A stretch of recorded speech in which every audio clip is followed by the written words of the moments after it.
गांव की शांति में रमेश का आम का एक बगीचा अनमोल खजाना है। सुनीता, देखो ना, इस बार आम कितने रसीले हैं। लगता है इस बार बाजार में अच्छी कीमत मिलेगी। हाँ रमेश, ये आम सिर्फ फल नहीं, हमारी मेहनत और प्यार का नतीजा है। बच्चों की पढ़ाई के लिए यही हमारी उम्मीद है। पिताजी, मैंने सुना है शहर में लोग आम के लिए बड़ी कीमत देते हैं। हमें सारा माल शहर ले जाना चाहिए। अरे राहुल भैया, तुम तो बस शहर की बातें करती हो।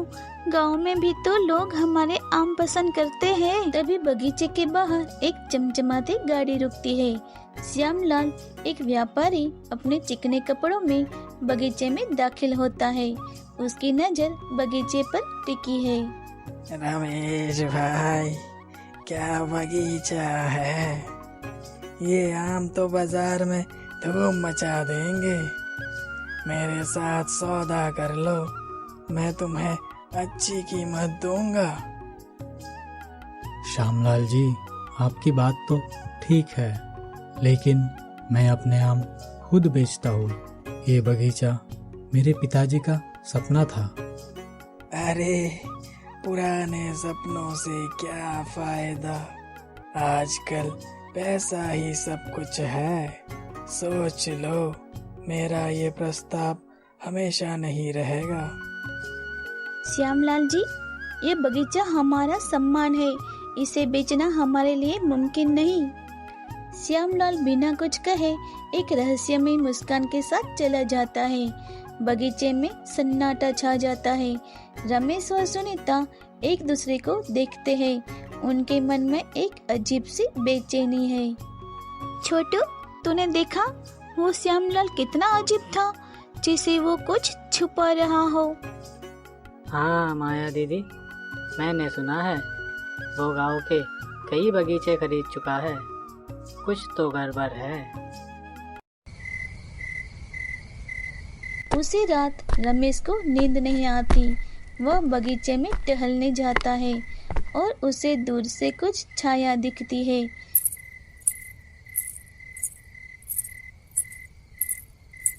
क्या यह सिर्फ उसका वहम है या बगीचे को सचमुच खतरा है? ये बगीचा मेरे पिताजी की निशानी है। मैं इसे किसी भी कीमत पर नहीं खो सकता। कहानी अब एक नया मोड़ लेने वाली है। क्या रमेश अपने बगीचे को बचा पाएगा या श्यामलाल की लालच जीत जाएगा?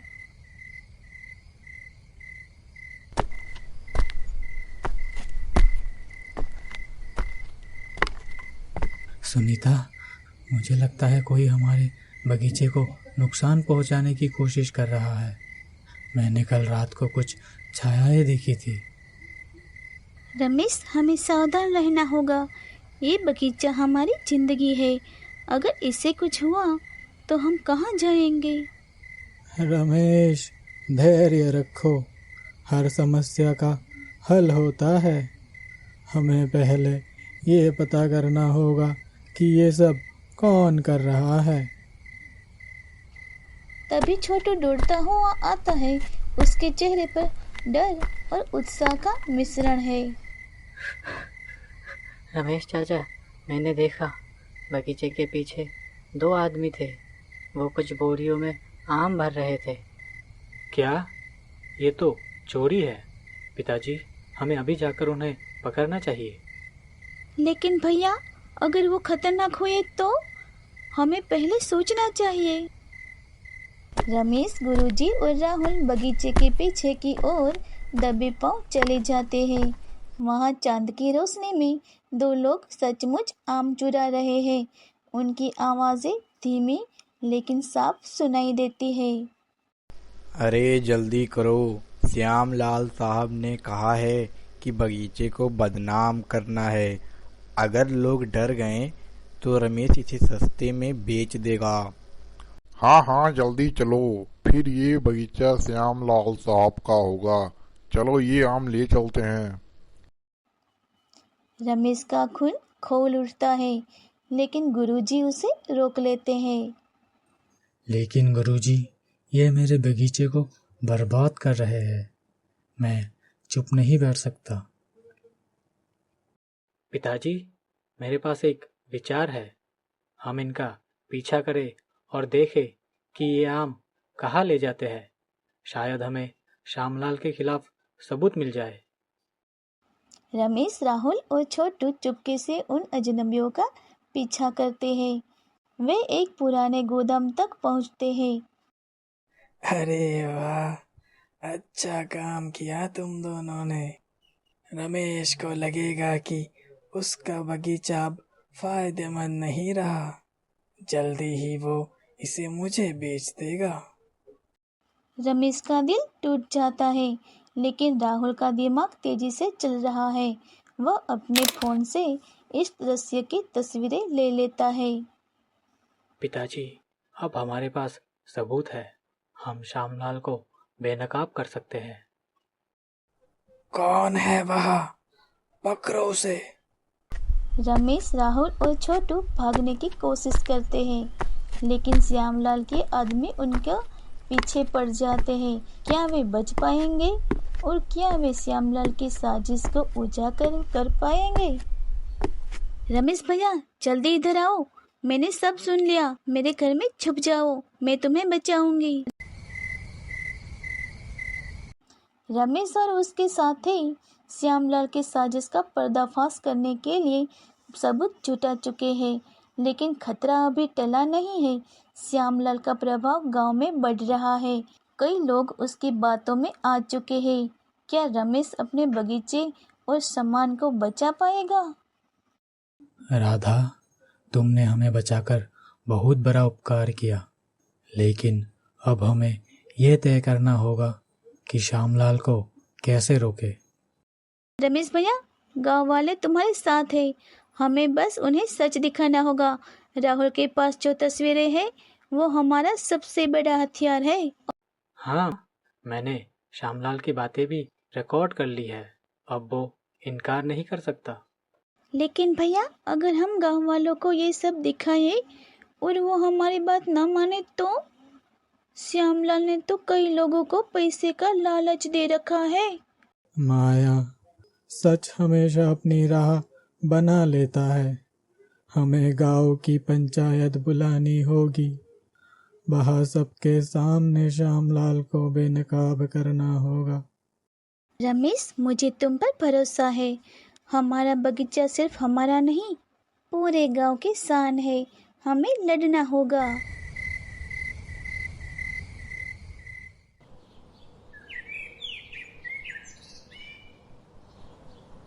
अगले दिन गांव की पंचायत बुलाई जाती है।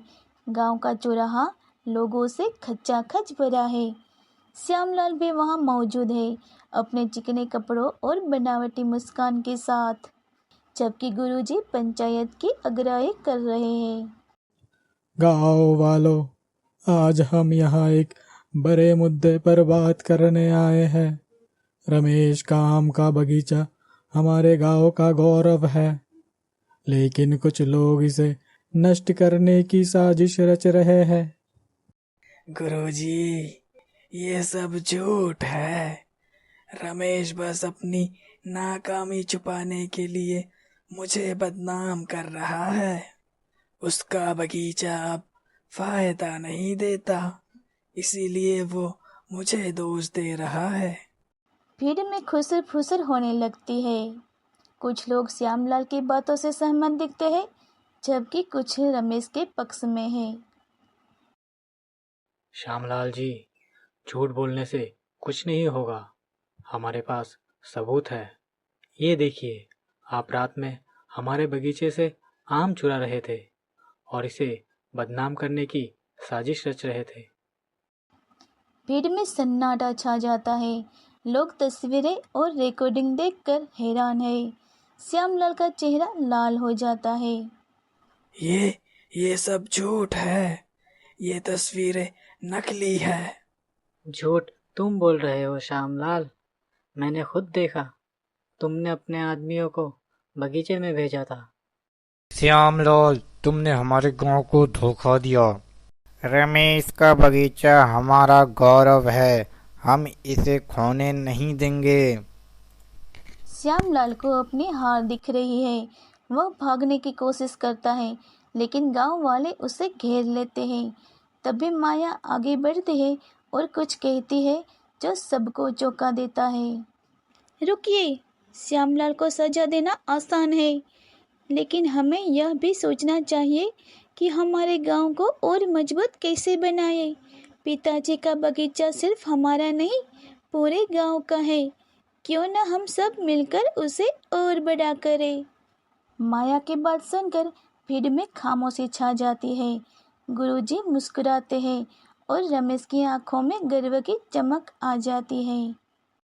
माया ने सही कहा, हमें लालच और लड़ाई से ऊपर उठकर एकजुट होना होगा। रमेश, तुम्हारा बगीचा अब पूरे गांव का बगीचा होगा। मैं तैयार हूँ गुरुजी। ये बगीचा मेरे लिए सिर्फ ज़मीन नहीं, मेरे पिताजी का सपना है। मैं इसे गांव के लिए खोल दूंगा। पंचायत में तालियां गूंज उठती है। श्यामलाल को गांव से निकाल दिया जाता है, लेकिन कहानी अभी खत्म नहीं हुई है। एक आखिरी ट्विस्ट बाकी है जो रमेश और उसके परिवार को हमेशा के लिए बदल देगा। सुनीता, देखो, ये बगीचा आज कितना जीवंत लग रहा है। गांव वालों का साथ मिलने से ऐसा लगता है जैसे मेरे पिताजी का सपना सच हो रहा हो। हाँ रमेश, ये बगीचा अब सिर्फ हमारा नहीं, पूरे गांव का है। ये आम अब हर घर में खुशियाँ बांटेगा। पिताजी, मैंने शहर के एक बड़े व्यापारी से बात की है।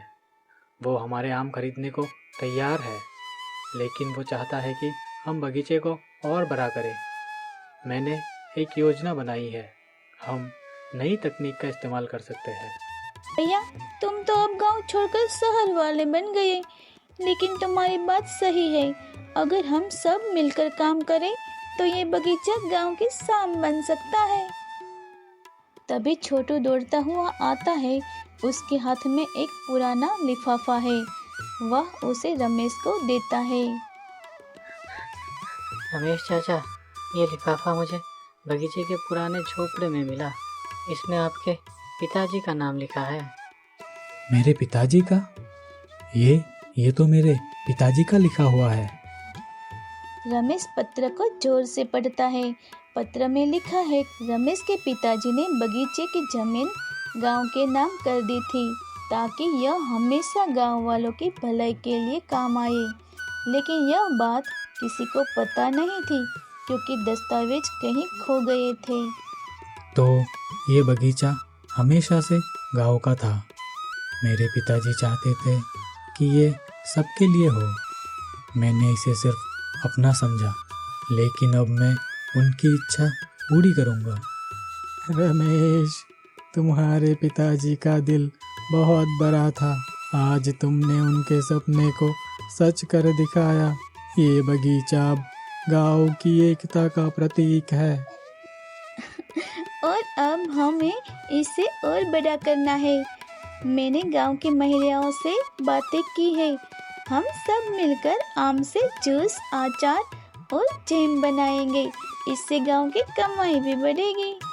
गांव वाले तालियां बजाते हैं।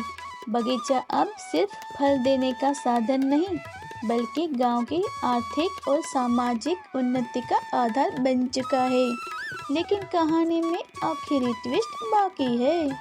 पिताजी, एक बात और है। मैंने श्यामलाल के गोदाम में कुछ और दस्तावेज देखे थे।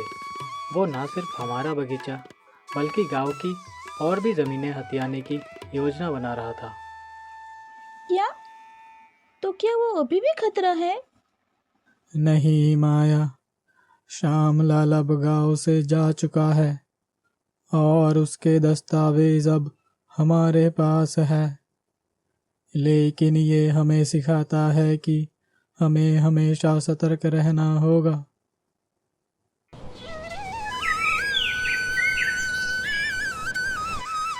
रमेश का बगीचा अब गांव की एकता का प्रतीक बन चुका है। श्यामलाल की साजिश नाकाम हो गई और गांव वाले मिलकर बगीचे को नई ऊंचाइयों तक ले जा रहे हैं। लेकिन शांति ज्यादा दिन तक नहीं टिकती। एक नया खतरा गांव की ओर बढ़ रहा है जो बगीचे को फिर से संकट में डाल सकता है। राधा, तुम्हारी जूस और अचार की योजना कमाल कर रही है। शहर में हमारे आम की मांग बढ़ रही है। रमेश भैया, ये सब हमारी एकता का नतीजा है। अब हमें बगीचे को और बड़ा करना चाहिए। पिताजी, मैंने एक नई तकनीक के बारे में पढ़ा है, डीप इरिगेशन। इससे पानी की बचत होगी और आम की पैदावार बढ़ेगी। भैया, तुम तो अब वैज्ञानिक बन गए। सच में ये बगीचा अब हमारा गर्व है। तभी छोटू दौड़ता हुआ आता है। उसके चेहरे पर घबराहट है। रमेश चाचा, गांव के बाहर एक कंपनी के लोग आए हैं। वो कह रहे हैं कि वो बगीचे के पास फैक्ट्री लगाना चाहते हैं। फैक्ट्री? लेकिन इससे तो हमारा बगीचा खराब हो जाएगा। धुआं और प्रदूषण हमारे आम को बर्बाद कर देंगे। गांव में खबर फैलती है और लोग चौराहे पर इकट्ठा होते हैं। एक सूट बूट वाला आदमी जिसका नाम विक्रम सिंह है, कंपनी का प्रतिनिधि बनकर आता है। वह अपने साथ कुछ कागजात भी लाता है। गांव वालों, हमारी कंपनी यहाँ एक बड़ी फैक्ट्री लगाएगी। इससे गांव में नौकरियां आएंगी और आप सबका फायदा होगा। हमें बस बगीचे के आसपास की जमीन चाहिए। विक्रम जी, ये बगीचा हमारे गांव का दिल है। हम इसे किसी भी कीमत पर नष्ट नहीं होने देंगे। रमेश जी, सोच लीजिए, हम अच्छी कीमत देंगे। अगर आप मना करेंगे तो हम कानूनी रास्ता अपनाएंगे। गांव वालों में खुसुर फुसुर होने लगती है। कुछ लोग नौकरियों के लालच में विक्रम की बातों से प्रभावित है, जबकि रमेश और उसका परिवार बगीचे को बचाने के लिए दृढ़ है। विक्रम जी, ये बगीचा सिर्फ जमीन नहीं, हमारी संस्कृति और एकता का प्रतीक है। हम इसे नहीं छोड़ सकते। और अगर आपने जबरदस्ती की तो हम पूरा गांव आपके खिलाफ खड़ा हो जाएगा। विक्रम सिंह बिना कुछ कहे चला जाता है, लेकिन उसकी आंखों में एक चालाकी भरी चमक है।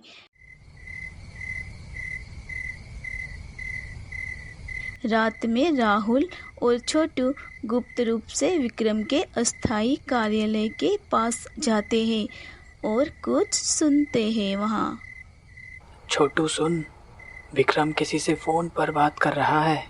वो कह रहा है कि वो बगीचे की जमीन सस्ते में हथियाना चाहता है। हमें फिर से कुछ करना होगा। ये विक्रम तो श्यामलाल से भी बड़ा चालबाज लगता है। रमेश और गांव वाले एक बार एकजुट होने की तैयारी करते हैं, लेकिन इस बार खतरा पहले से बड़ा है। क्या वे अपने बगीचे को बचा पाएंगे या विक्रम सिंह की कंपनी जीत जाएगी? विक्रम सिंह की कंपनी का खतरा गांव पर मंडरा रहा है। उसकी फैक्ट्री की योजना रमेश के बगीचे को नष्ट कर सकती है, लेकिन गांव वाले एक बार फिर एकजुट हो रहे हैं। राहुल और छोटू ने विक्रम की साजिश का एक और सबूत ढूंढ लिया है। क्या ये सबूत गांव को बचा पाएगा या एक अंतिम ट्विस्ट बाकी है? गांव वालों, हमारा बगीचा हमारी शान है। विक्रम सिंह की कंपनी इसे छीनना चाहती है, लेकिन हम चुप नहीं रहेंगे। राहुल, तुमने जो सुना सबको बताओ। मैंने और छोटू ने विक्रम को फ़ोन पर बात करते सुना।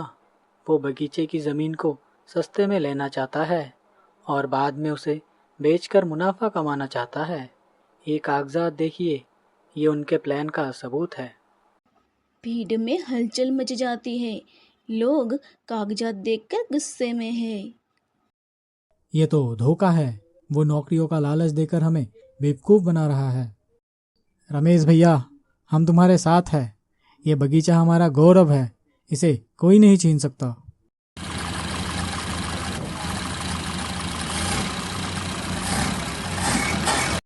तभी विक्रम सिंह अपनी चमचमाती गाड़ी में चौराहे पर आता है। उसके साथ कुछ लोग हैं जो कागजात और नक्शे लिए हुए हैं।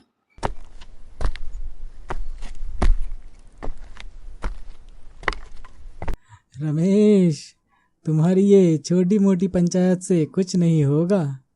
मेरे पास सरकार से मंजूरी है। तुम चाहो या ना चाहो, फैक्ट्री तो बनेगी। विक्रम जी, ये बगीचा हमारे पूर्वजों की निशानी है। हम इसे बचाने के लिए कुछ भी करेंगे। और सिर्फ हमारा गांव ही नहीं, आसपास के गांव भी हमारे साथ है। हमने उन्हें भी बुलाया है। तभी आसपास के गांवों से लोग चौराहे पर इकट्ठा होने लगते हैं। उनके हाथों में बैनर है जिन पर लिखा है बगीचे को बचाओ। विक्रम सिंह का चेहरा फीका पड़ जाता है। विक्रम जी, ये गांव एकजुट है। तुम्हारी कंपनी कितनी बड़ी हो, हम डरने वाले नहीं। विक्रम सिंह को पीछे हटना पड़ता है, लेकिन वह हार मानने वाला नहीं। वह चुपके से अपने आदमियों को बगीचे में रात को आग लगाने का आदेश देता है। लेकिन छोटू, जो हमेशा की तरह जासूसी में माहिर है, यह बात सुन लेता है।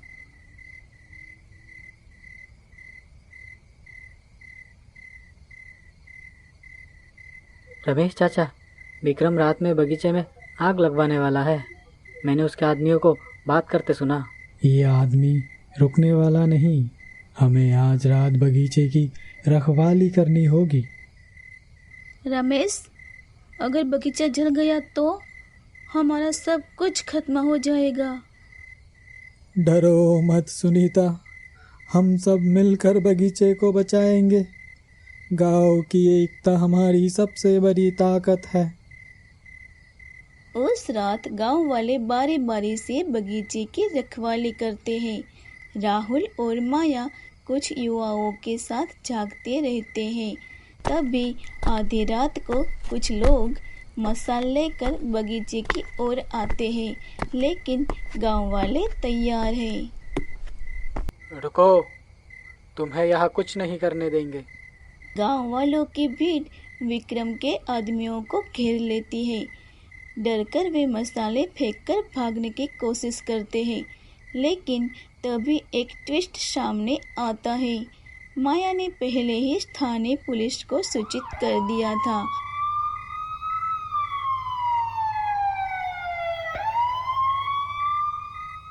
और पुलिस समय पर पहुंच जाती है।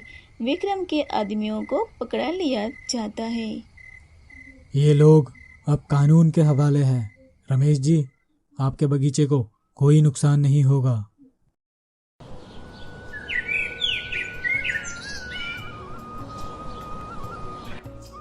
अगले दिन राहुल और माया विक्रम के खिलाफ सबूत स्थानीय अखबारों और सोशल मीडिया पर साझा करते हैं। सब मैंगो और अचार कैंपेन वायरल हो जाते हैं और विक्रम की तरह कंपनी पर जांच शुरू की जाती है। ये बगीचा मेरे पिताजी का सपना था और आप सबने इसे सच कर दिखाया। ये आम सिर्फ फल नहीं, हमारी एकता और प्यार का प्रतीक है। ये कहानी हर उस इंसान की है जो अपने सपनों के लिए लड़ता है। अब हमारा बगीचा पूरे देश में मशहूर हो गया है। लोग यहाँ आम खाने और हमारी कहानी सुनने आएंगे। और मैं बगीचे का नया रखवाला हूँ। कोई साजिश करेगा तो छोटू उसे भगाएगा। ये बगीचा हमें सिखाता है कि एकता और सच्चाई हमेशा जीतती है।